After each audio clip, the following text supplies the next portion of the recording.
All right, welcome back to this week's episode of the Rock and Roll Ghost podcast. This week we have acclaimed Chicago chef Paul Fehribach of Big Jones in Andersonville.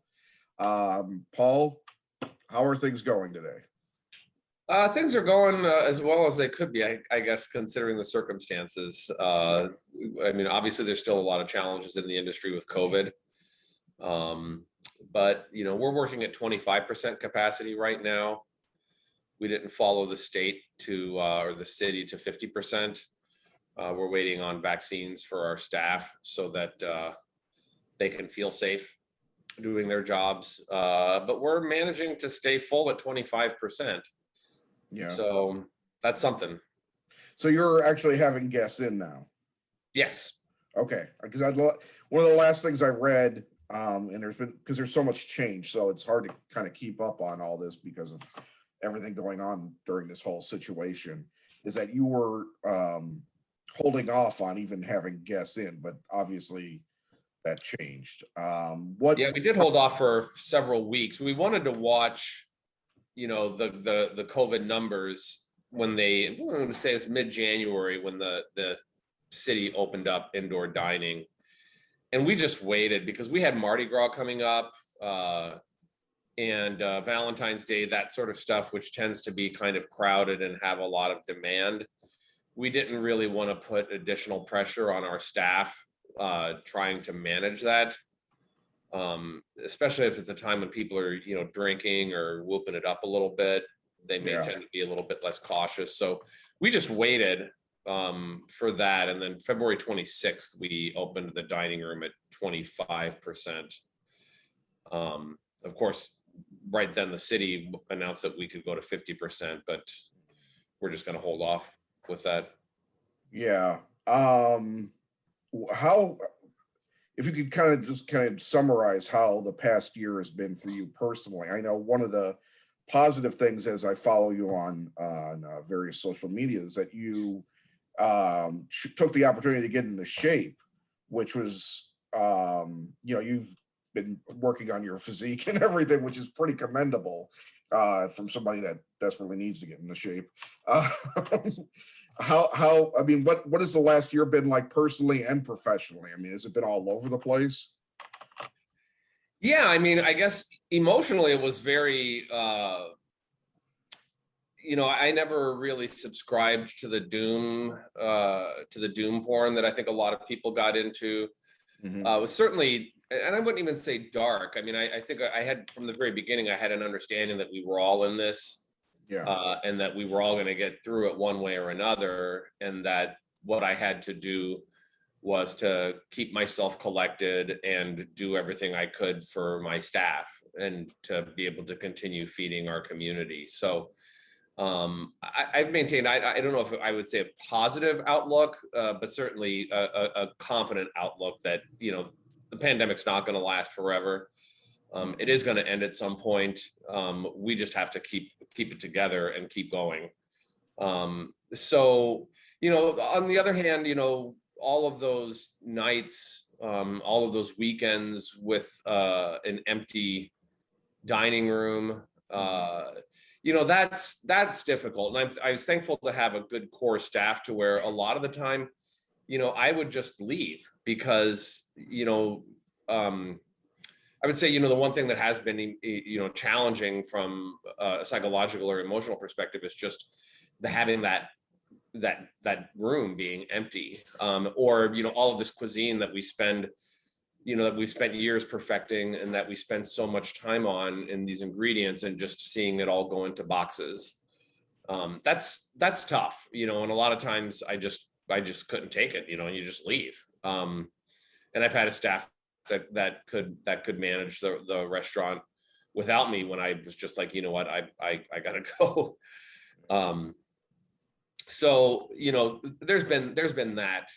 It was fun getting open in the summertime for outdoor dining, and we did do indoor at 25% for a while. I think we saw the second wave coming, just because of the way the public was behaving. And that was why we sort of waited this spring, because it's like our friend Philip Foss said, who has LID, is that he feels like a yo-yo, the open, close, the 25%, 50%, 0%. You're a takeout restaurant, you're a dine-in restaurant, you're an outdoor only restaurant. So it's felt a little bit like a yo-yo. Yeah. And that's, I think that the city and the public health officials are doing the best that they can with being handed a pretty tough virus. I mean, it's maybe didn't turn out to be the big one, but it's taken 500,000 lives, and Yeah. it's not. I don't envy having to be them right now. Yeah, that's for sure. Yeah, that's an interesting point you make about the fact that you were working all these years towards a certain type of menu, and then you had to change, or as the buzzword of last year was, pivot to a whole different model with takeout, in a lot of ways, which had to be a big change, just because you weren't. And then you were, you also mentioned about ingredients, like you weren't supporting the lifeline of the quality farmers, Right. necessarily in the same manner that you had been. So it's like, people don't think about the domino effect of all of that. It just goes all the way down the line and kind of, just wreaks havoc on everything. Yeah, and I mean, a lot of these farms that we deal with, they grow primarily for restaurants or for farmers markets. And the farmers markets got shut down. They did get open for a bit in the summertime, but most of them lost a lot of their restaurant customers, and we make a big chunk of their business. So that hurt, and we certainly kept as much support going for them as we could. But you can only buy so much food when you can only do so much business. Right, exactly, and that's the thing too. And then you're not ordering the same thing, so like everybody had all this plan to grow such and such, and that has to throw all their plans into because they don't know how to plant. They know how to plant, or don't know how to plan for this year. It's all very confusing because you don't want to overextend yourself and then have another wave come and decimate what you did. Yeah, especially the highly perishable stuff. Yeah, produce. Yeah. Which is what we really look forward to. Some of them, Nichols Farm did, Klug did, Frillman Farms. Spence Farm, they have the down at the farms, they're sort of their aggregate of all those farms in and around Fairbury that they deliver for, and they have, of course, their own farm. They actually did pretty well. I mean, I think they saw the lockdown coming, and they were ready and pivoted to a CSA model and basically online grocery store model, like boom, we turned around. We were proud of ourselves. We turned the restaurant into a carryout restaurant, like literally overnight, and never had to close a day. Yeah. And they never had to stop and say, hey, here's what we're doing. They're like, okay, people are going to be buying stuff online. They're going to want boxes and packages of things that they can cook at home because they're stuck at home, and they did it. And they had, one of their most successful years yet. So I was really happy for them because they have, that group of farms they have is really special, and we buy a lot of stuff from them. Yeah. Yeah. And your restaurant has, I think is up there in my mind with like what Sean Brock was doing down south early on, is looking for, heritage items and bringing back a lot of things that were near extinct, quite frankly, in terms of being grown. How important, I am probably going to be a little bit all over the place because we bring up one topic and it makes me think of another question, but how important has that always been to you, is to bring, because you're very deep in your cookbook knowledge, I know from over the years of your social media, you're very deep into going way back and examining history of American growth, in for farming and stuff. How important has that been for you over the years to bring some of that stuff back? I mean, I would say that's a key to my cooking style. I mean, when people ask me to describe my cooking style, I'd say it's very ingredient driven. I mean, for me, obviously, technique is important. Presentation is important. It's 2021 in Chicago. It's a great restaurant city. Some of the best restaurants in the world, and certainly a home to avant-garde cuisine, going all the way back to the Charlie Trotter days. So, we try to keep our presentation modern, but really what drives me are those flavors and aromas, those tastes and textures that you get from heritage crops. And I don't know, I sort of started in the mid 90s from the perspective of when the genetic engineering revolution was happening, and it even remains sort of agnostic about what that means going forward for humanity.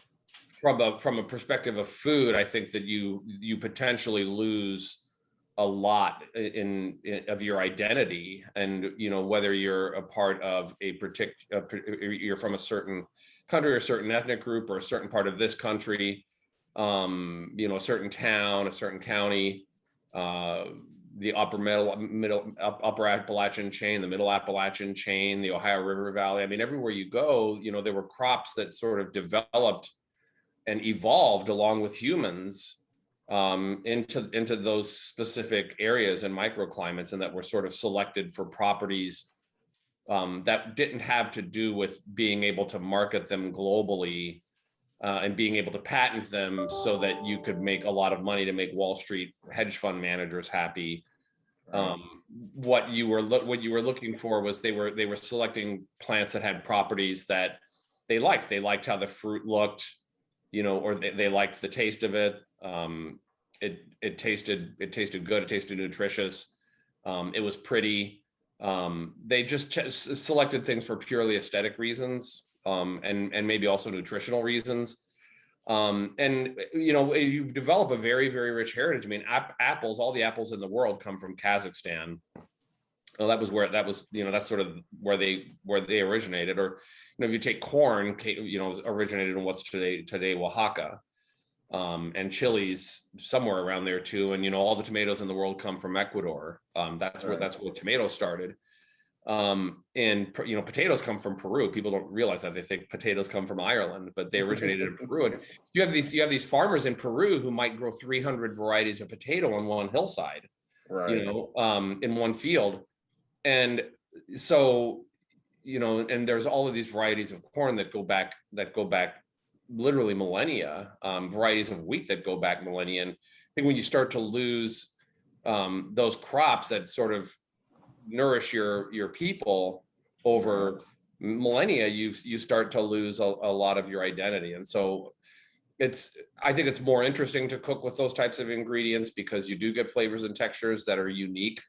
And in some cases, in May, I'm actually going to cook with some African sweet sorghum, which is a grain. You can also make molasses with the cane or with the plant of sorghum.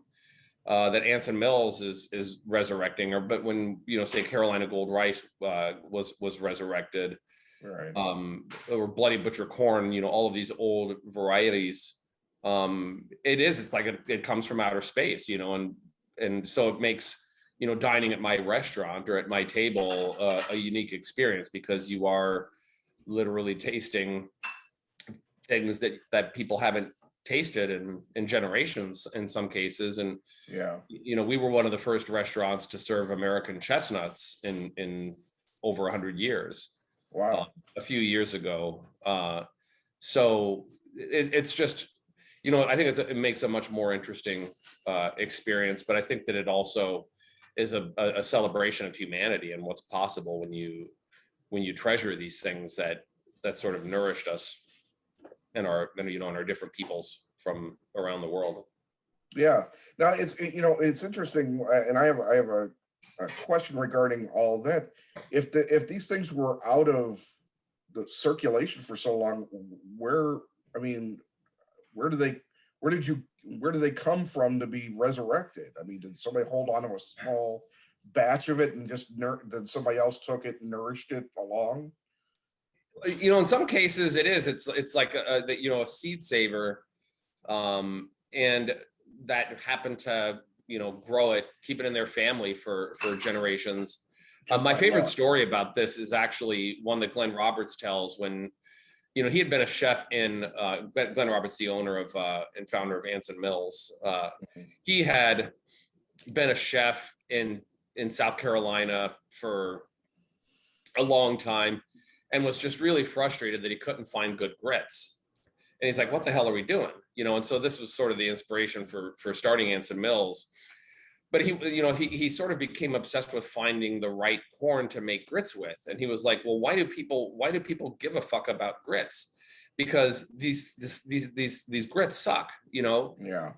There has to be, some corn somewhere that made really, really good grits, and that's why people eat grits, and Right. someday they decided to, they started using shitty corn and people kept eating the grits anyway. And so he went out to find, he got together with this professor, David Shields, who's actually an English professor at University of South Carolina. They started doing all of this research and they started looking for a variety of corn called Carolina Gourd Seed White, which is that was the name that the original documentarians did of the colonizers when they came, but it's a pre-Columbian variety of corn. It was what the Awanda were making, the First Nation group in eastern South Carolina. It's what they were making, what they called samp with, which is cornmeal mush, basically. And that's sort of the ancestry of grits. But they went on this tireless chase, and they finally found a stand of this corn on a bootlegger's farm on a remote sea island. So here's a guy, here's a family that's bootlegging. They're part of the underground economy. He's not going to go into town and to the feed and seed and buy his seed every year. They save that stuff because that's their livelihood, and it's also kind of how they stay under the radar. Right. So that's how they found that variety. But there are seed savers, so the Seed Savers Exchange was started, I forget, my partner Mark and I are lifetime members. They in Decorah, Iowa, they started sometime, I want to say in the 1970s, just finding a network of seed savers nationwide so that people could trade information, they could trade seed. And that's been a really wonderful resource. I mean, they've documented, 2,000 apple varieties just in the United States. Yeah. It's incredible, when you go to the grocery store and there's, 6 kinds of apple. Right. Yeah, there's is this the same thing, or am I thinking it's like a database somewhere, and I thought it was in Europe perhaps, that's doing a exhaustive saving of seeds and things like that across the world. Yeah, I want to say it's in Norway, but it's definitely one of those, it's like in a huge, like inside of a gigantic glacier, like in remote northern Norway. It's just to be considered like a very safe and temperature stable facility to hide them. And the USDA's had seed banks for generations, and that's where they found Carolina Gourd Seed White. They found it in not Carolina Gourd Seed White, where they found Carolina Gold Rice. They found it in a seed bank in Nevada, of all places. Right. How a Carolina rice winds up there to be saved for generations is beyond me, but it's interesting stuff. But I think the largest collection of seeds is in Norway. Yeah. Well, it's interesting that the way America is. It's obviously at a certain point we stopped. I think with the advent after World War II and the post war boom and everything, we started getting into these areas where processed foods and all that stuff, and we started expanding our space. So like farmland was taken up and all that stuff started happening. But it's still amazing to me that the country had the forethought to save, have these banks to actually preserve, heritage in some way, because Americans aren't normally the most forward-thinking people. Yeah, I mean, I think in the past maybe they were more so. There's always been a practice of, saving seed, before there was a seed business, before seeds were a business. And so farms did it, towns did it, and that was how you passed it along. And usually you'd save more than 1 year, because if you had a crop failure or two, you were in deep trouble if there was a crop failure and you had only saved one year of seed. Yeah, my family, in my family, there used to be a farm down south, and I would have to ask my mother. It was on my dad's side. They had a farm, and I wish that was still in the family. It would be nice to go back down there. I remember, it's one of those things, like I went to Hawaii and I remember the ocean still, like when I was a kid, and I still remember that farm as a kid. And it's fascinating. It's not work that maybe I was ever meant to do, but it would have been nice to have still had that in the family. I don't know when they sold it, quite frankly. My dad's side of the family is not somebody a side I know much about, quite frankly. But yeah, farming is one of those things that it's been nice to see the small farming kind of come back after years of everything being shoveled under corporate, farming. And I'm always, and I think a big part of it is like chefs like you guys and other people like Paul Kahn and things like that have been doing it the right way for so many years. And it's just really, it's really nice to be able to hold on to something that isn't completely corporatized. Yeah, I mean, it is. It's part. I mean, but again, part of it is just being able to create a unique experience or something that's uniquely yours. But part of it is also, supporting your local community. I mean, I took my first chef job in 1992 at this place called Chapman's in Bloomington, Indiana, and I started buying at the farmers market there, the next summer, and I found a family in Greene County, Indiana, the Englishes, that were growing chickens in a pasture, and they were just better chickens. So, so I go and I buy those chickens instead of buying the chickens that, everybody buys from, Cisco or Gordon Food Service, that come in the little plastic trays, and they're all butchered already, and they kind of taste like bleach. Yeah. But you just find better product, and we had great blueberries and peaches down there.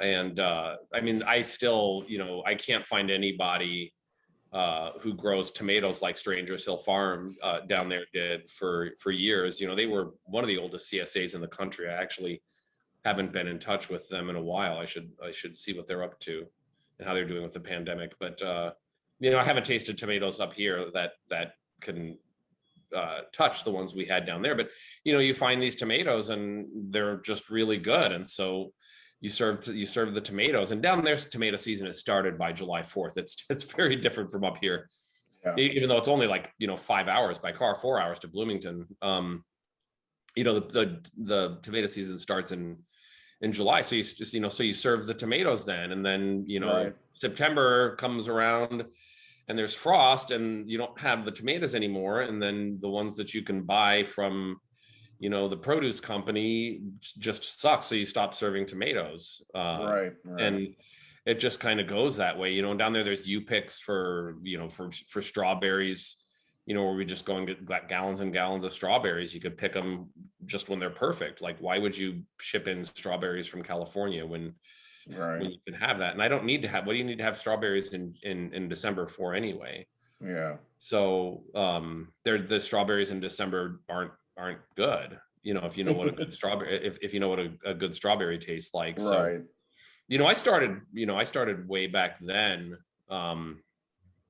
and some fits and starts along the way, but it was just really kind of a natural, you're a chef and you want to have the best food you can for your guests, so you find where it is. It starts out that simply, and it's not like a big, like, oh, I'm gonna start something, start a whole revolution. It's just by simply wanting to serve the best product, and and so at the same time, there were a lot of chefs around the country who were sort of having the same And there were a lot of chefs who never, a lot of restaurants like Commander's Palace in New Orleans never stopped buying from their local farmers down there. I mean, they just did all the way through.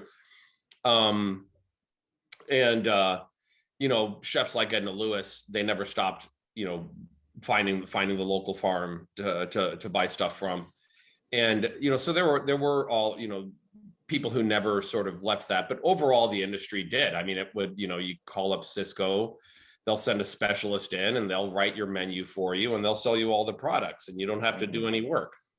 And you know what your food cost is going to be. And you know, the problem is that all of those products are industrial and that's what you're serving your customers. So I mean, right around that time, you know, in the late 80s, early 90s, Charlie Trotter was one of them, Rick Bayless was one of them, Mary Sue Milliken out in LA, and obviously famously Alice Waters, who was inspired by Edna Lewis when she met Edna Lewis. I mean, people don't know that part of the Chez Panisse story, but you know, chefs just decided to say, you know what, no, I'm not gonna serve, you know, that stuff.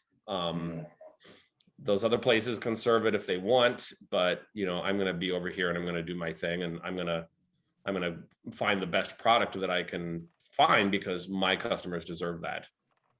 Yeah, well, let's, you know, and this every time we bring up something, it's like I want to ask something else, and it's what I think about now is in those early days when Big Jones first started, that was cost prohibitive, I have to imagine. In a lot of ways, right? Because everybody wasn't on board with doing that. Yeah, I mean, I guess in some ways it was cost prohibitive. You know, there were things that we couldn't do and there were things that we had to do. But you know, if you're smart about the way you approach things, you can eventually make it happen. And I mean, I think, you know, a big transformative moment for us was when we stopped buying, you know, say parts of pigs and we started buying whole pigs.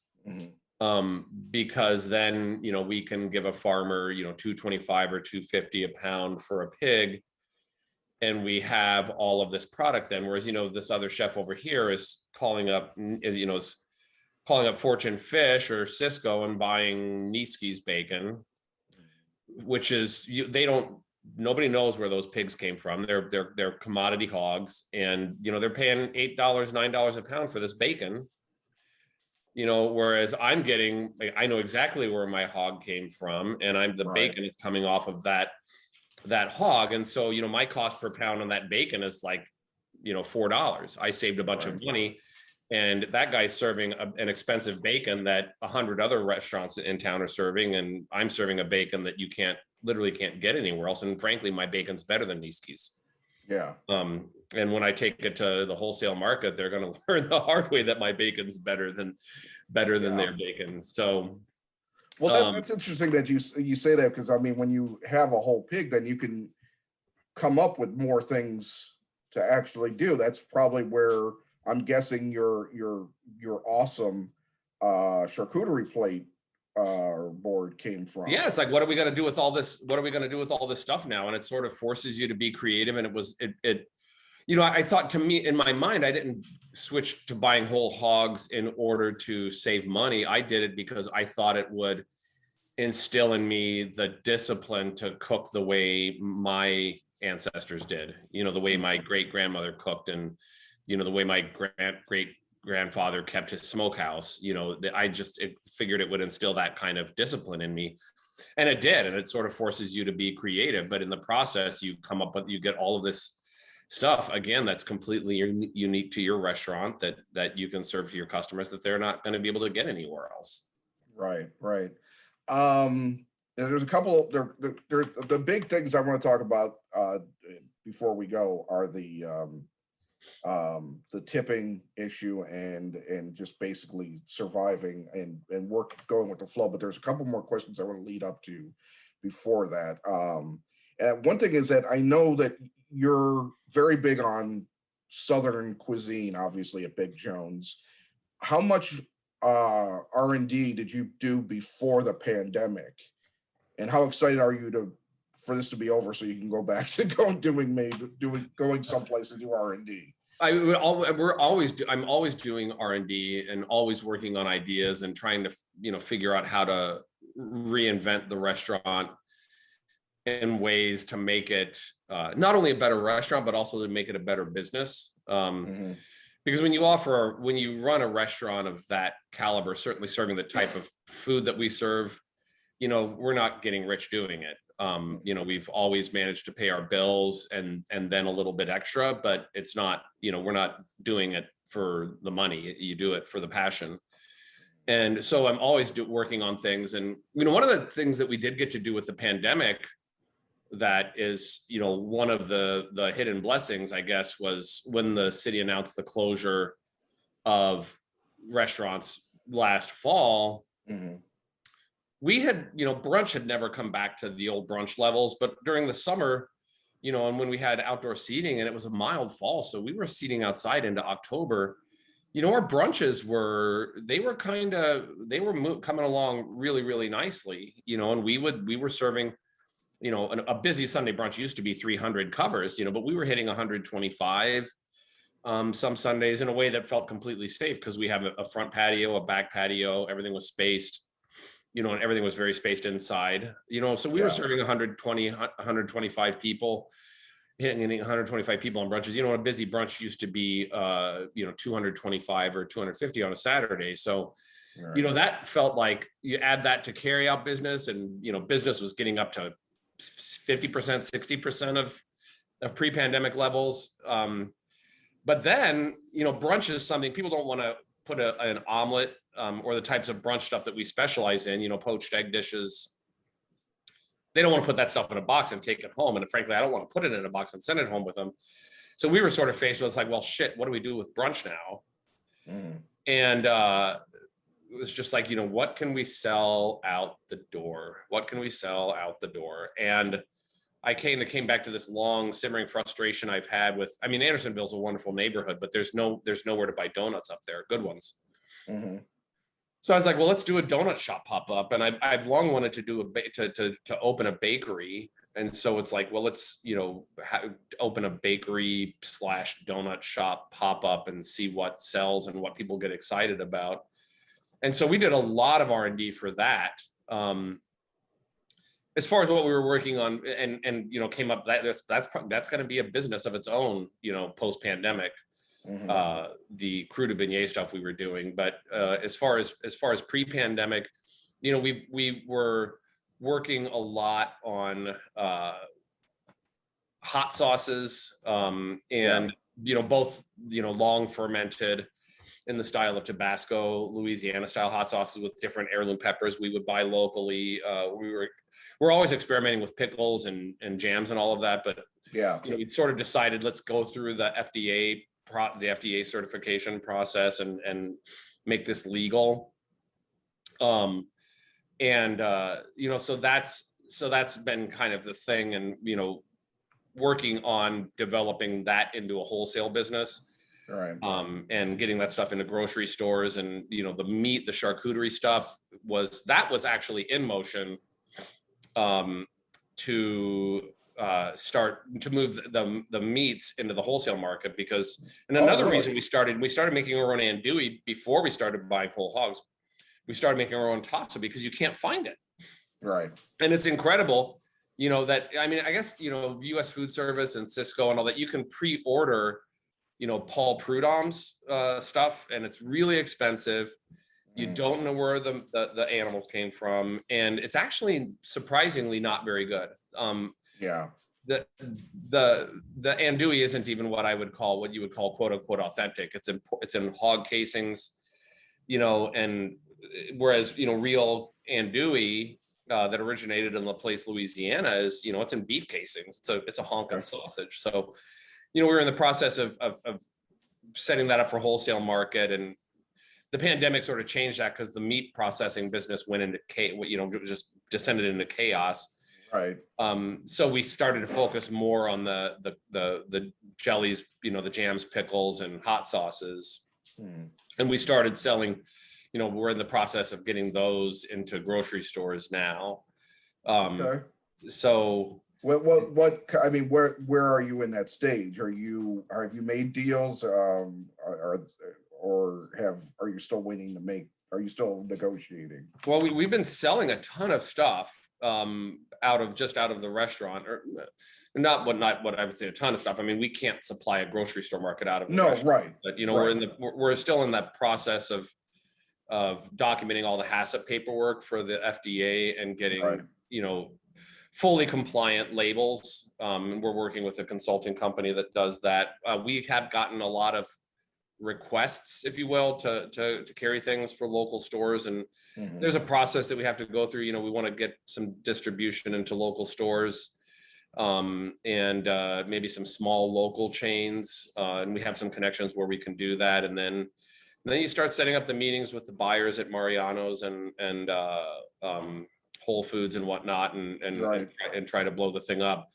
And that's you know, right now, once we're done with this HACCP paperwork, we sort of begin that co-packer search. And we've had one rather large Chicago company actually approach us about producing our line for us. And I'm going to be meeting Awesome. with them. I'm going to be meeting with them next week, and we'll see how that goes. I mean, I think a lot of people didn't, you know, I sort of look at, I think Rick Bayless is a really admirable chef for a lot of reasons. And, you know, Frontera Foods, like, they never made that, you know, so they used what's called a co-packer. So someone else was manufacturing that stuff to his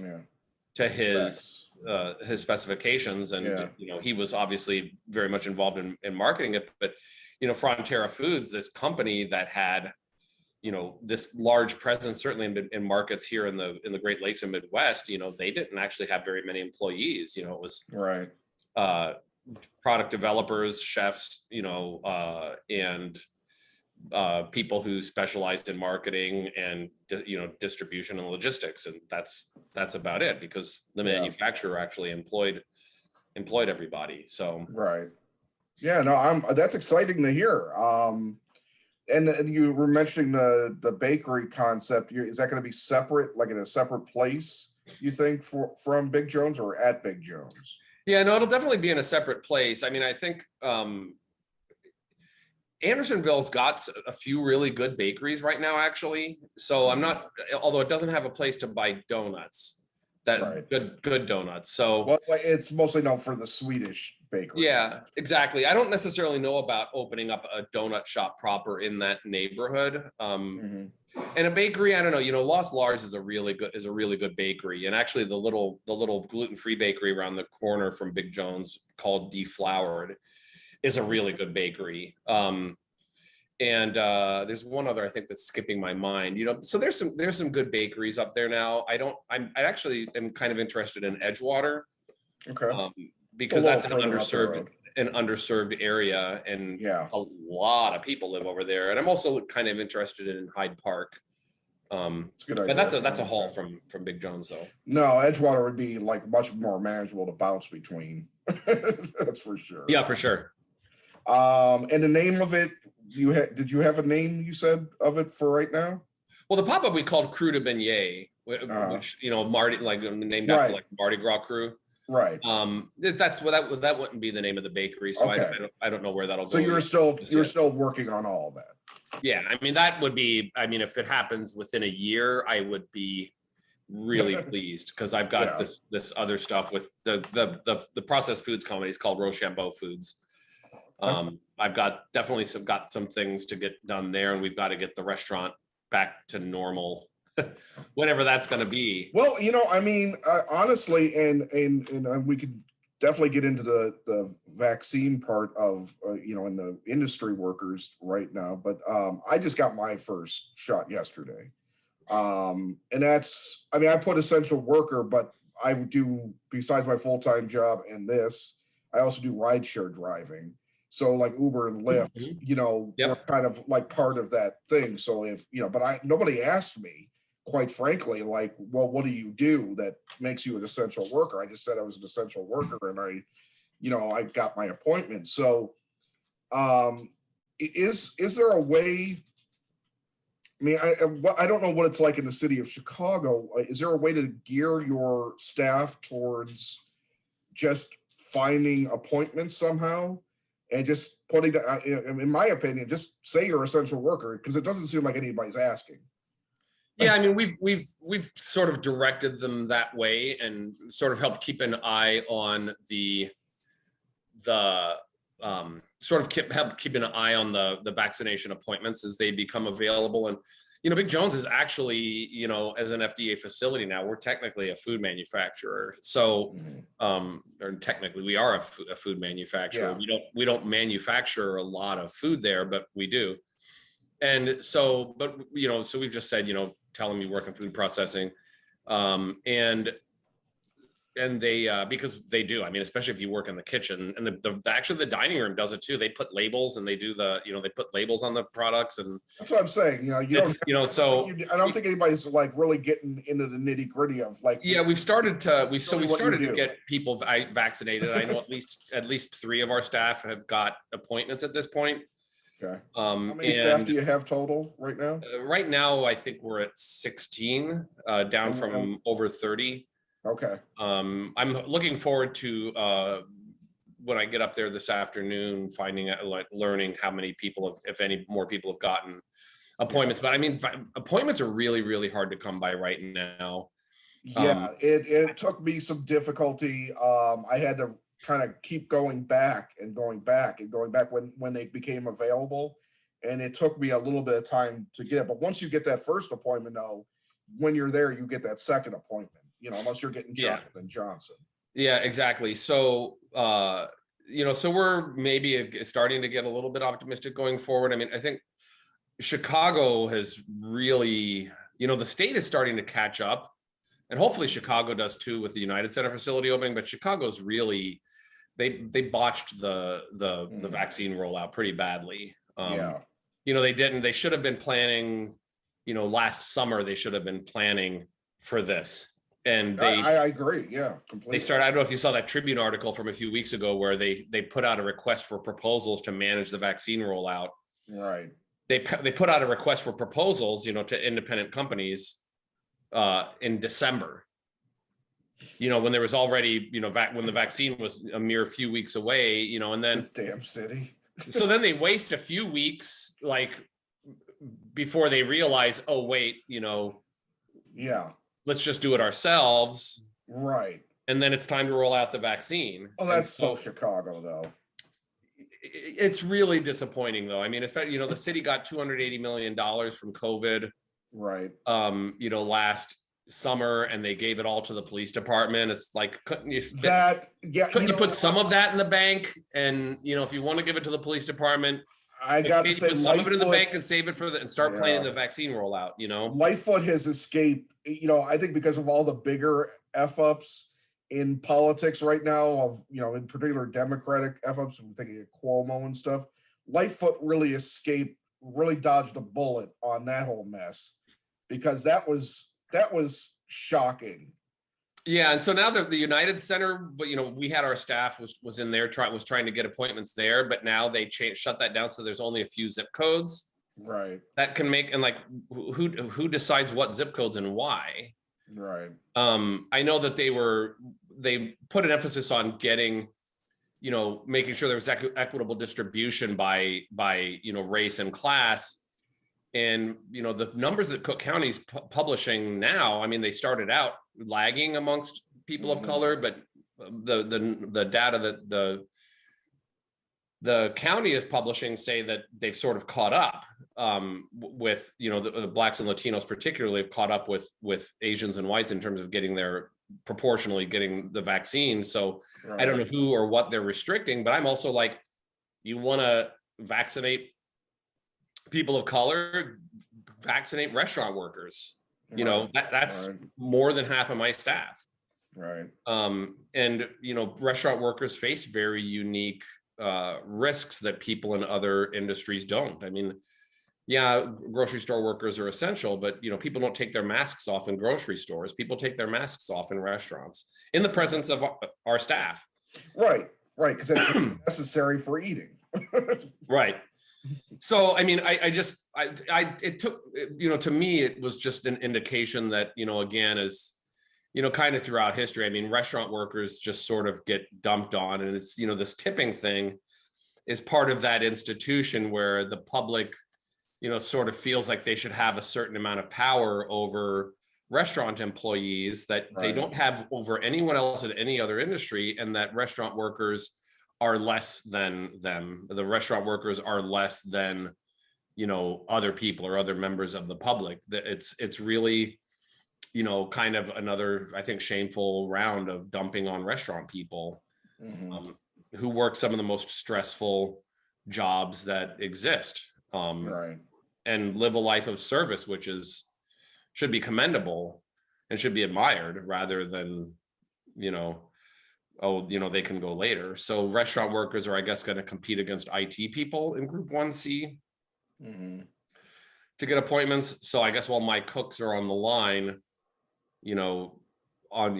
pulling out their phone every hour or whatever to check the vaccine sites, the IT people are going to be at home, hitting refresh on their browser, and who's going to get the appointments? I mean, it's just nobody's you should be able to about you should be able to put yourself in a queue and just be a virtual queue, and when you got in to that virtual queue, then you get an appointment. It shouldn't be this bullshit. Yeah, I mean, I would love to see, these people try to open a restaurant, one restaurant with 30 employees, because I don't know. I don't understand how, we didn't know by the time the vaccine rolled out, everybody should have had a vaccination date. Like, they could have done that if they started last summer. It just, or not a vaccination date, but a place in the queue, so that by the time it actually became available. And that's going back to the whole administration previously that just fucked this up completely, and that leaves everybody else scrambling to figure out what they're doing. But then local governments still manage to screw it up on their own, without being prepared. Like, the top of the chain is broken. Be prepared for when it's not going to be broken. Exactly. Yeah. With the tipping thing is really interesting, because I think we're at a point where maybe in our lifetime we will see that go away, and we will finally see, hopefully, a decent minimum wage given to people. Because I used to work at a bakery. I worked at a bakery for 10 years. In my first number of years, I was making, I want to say my first couple of years, I was getting paid $200 a week cash under the table. For, I'm not talking 40 hours even. I'm talking 50, 60, because when you're working at a bakery like that, you're there until you get the stuff done. Yep. And that's kind of the same way, like you're when you're at the restaurant, you have to clean up afterwards. You gotta, do whatever you need to do for the next day and all that. So you're right. Poor people have always been given the shaft, but it's been more so in the last 20, 30 years more than ever.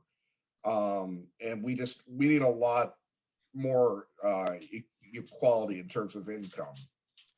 But and I mean, I think the institution of tipping sort of really prevents that from happening, because of what it does to, if you think of revenue coming and going from any business or a restaurant, there's all of these sort of funnels that money goes into, and then it's got to go over here, and then it goes out. And frankly, what tipping does is it allows restaurant owners to pay a sub minimum wage, which restaurant owners love. And the federal tipped minimum wage hasn't gone up, and I don't remember how long. The federal tip minimum wage is $2.13 an hour. It's outrageous. And with the tip credit, you're supposed to be able to show with reported tips that the server is making more than the minimum wage. But the studies that have been done by the National Restaurant Association and by Johns Hopkins have shown that doesn't always happen, and particularly women who are servers and working for the federal tipped minimum wage, which is half of states still use that federal tip minimum wage. They don't wind up making minimum wage by the time, they have tips. And there's no, I've been in the restaurant business for 35 years. I've been in management for 25 years-ish, 26 years. I've never had, a wages and hours audit done, or whatever you want to call it. No one's ever come around and said, hey, prove to us that everybody's making minimum wage, So it means that they just don't care. Yeah, or there's no enforcement budget, which is again because somebody doesn't care. Right. And you have the situation where the restaurant ownership and certainly the restaurant chains have pretty potent representation in the National Restaurant Association and the Illinois Restaurant Association, which has the Illinois Restaurant Association is kind of a creepily, I mean, they're a lobby, so they have Exactly. they have connections, and they use them, and so that's how you get restaurant owners can seat up to 50% now, but restaurant workers don't get their vaccine. I mean, they say they're lobbying to get the restaurant workers the vaccine, but they're obviously not trying that hard. The ethical thing to do would have been to say we want them both together if you're going to increase the risk for our workers, but they don't represent the workers. Restaurant workers don't have anybody representing them, and particularly when you're talking about poor people in general, not even just restaurant workers. So this includes grocery store workers, people who work in hotels, not all of which are unionized. There, people who work in some factories. There's a lot of people who work in different retail jobs. There's a lot of people who make minimum or sub-minimum wages. There's a lot of wage theft that goes on, and there's really no one to represent the people that are getting screwed over, and that's why they continue to get screwed over. Yeah. Well, we only have a couple more minutes, but there's two things I want to touch on. One is you brought up is about the Illinois Restaurant Association, because it's interesting, not even so much the pushing for the more dining, ability, more room, more adding of seats and everything, and not for vaccines. But you also see this thing that they're part of the reason why the minimum wage part of that bill, the stimulus bill, got cut from, the plan. And it's interesting to me that the restaurant owners, which obviously you are not among them as in terms of this thinking, think it's okay to not pay their staff a certain amount. I understand restaurants, it's a lean way to make profits. There's not a lot of room to make profit. I get that. But they're fighting against giving people a living wage, which is I mean, historically, as a cash-based business, I mean, it's changed a lot for restaurants, and it's changing for bars, but not as quickly. As a historically cash-based business, the restaurant business has attracted a lot of real scoundrels, just schmucks.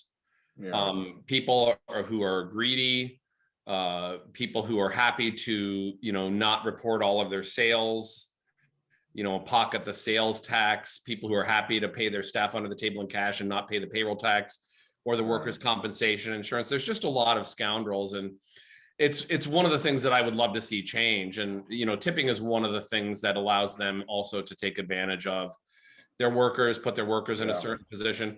And it is, I mean, there are people who come out way ahead in tipping, but I don't see the justification in preserving a corrupt institution, which is tipping, because there's a handful of people who work in restaurants downtown who are, they were lucky enough to secure themselves one of those rare serving jobs where they can make $500 a night and knock down, $100,000 a year, working only 25 hours a week. It's worked out great for them, but for the overwhelming majority of restaurant workers, it doesn't work. And it prevents the creation of real benefits in our industry. When more than 20% of the cost of a meal is a transaction between one customer and one employee.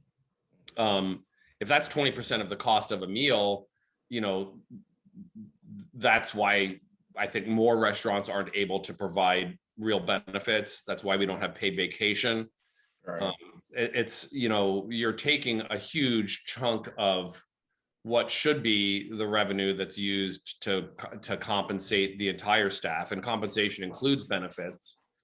And you're saying, okay, this goes to this employee over here who's making $50 an hour while the dishwashers, withers away at, for us right now, 14. But nationally, you can still pay somebody $7.25 an hour.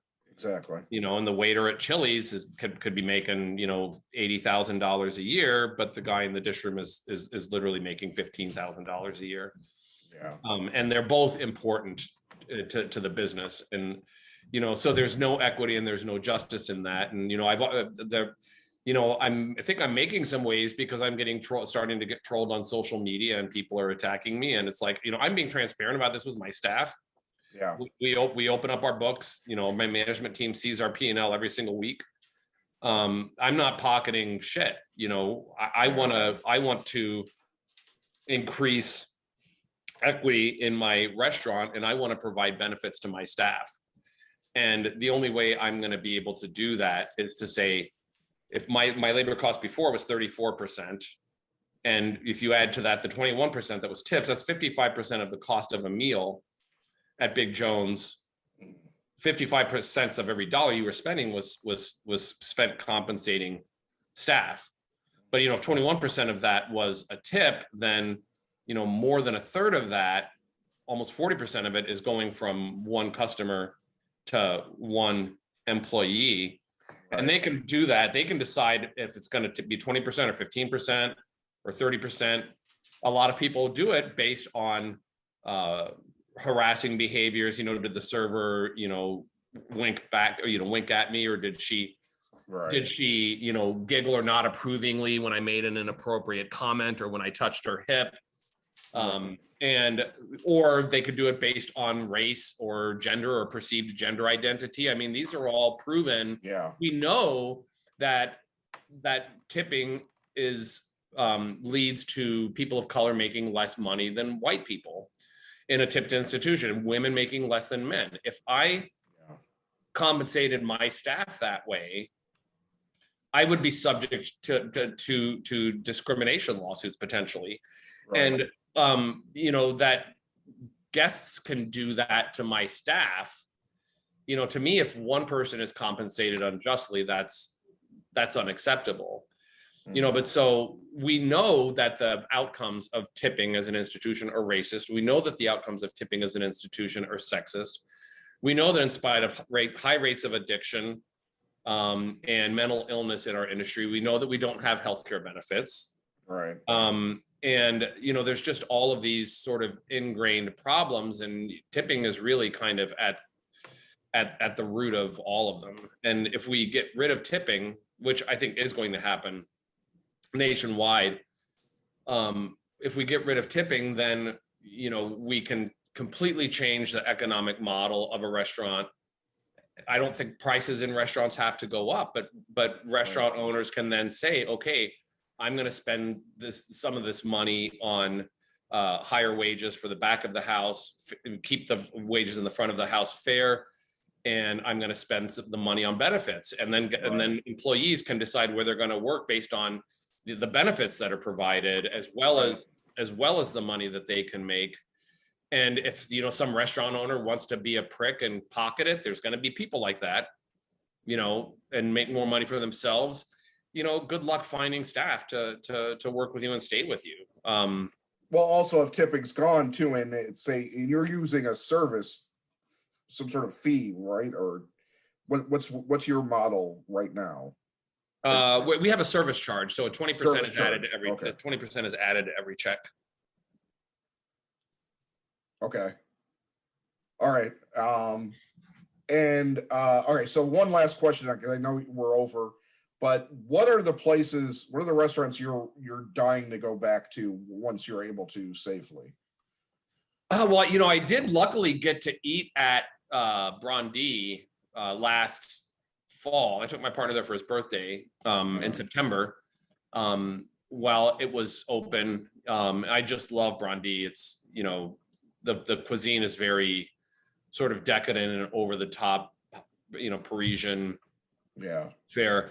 But it's, as far as other places, I haven't really thought about it a whole lot. I miss Monteverde. I've been lucky to get carry out from there a couple of times. I miss Galit. That's walking distance from my neighborhood, from my place here. So I really look forward to going back to Galit, Juno, which is one of my favorite sushi restaurants in the city. Yeah. It's right there in Lincoln Park also. You know, those are probably, like, I would say the top three. And of course, I look forward to going to Lula and, you know, also being able to, Mitokaya too. Can't wait to get back to Mitokaya. So there's all of those places. And then, you know, I can't wait to just be able to sit in a coffee shop, Right. you know, for 15 minutes instead of, you know, getting shuffled back out the door. Yeah, absolutely. All right. Well, Paul, thank you very much for taking the time today. I wish you the best of luck, and I have to come back to Big Jones. It's been far too long, so I will try to do that as soon as I feel, well, as soon as I get my second shot, I guess I'll be comfortable going to a restaurant again. That But sounds good. Well, thanks a lot, Brad. It's been a pleasure talking with it you. has been. Thank you Thanks for very having much. me. Good luck. Alrighty. Take care. You too. Bye.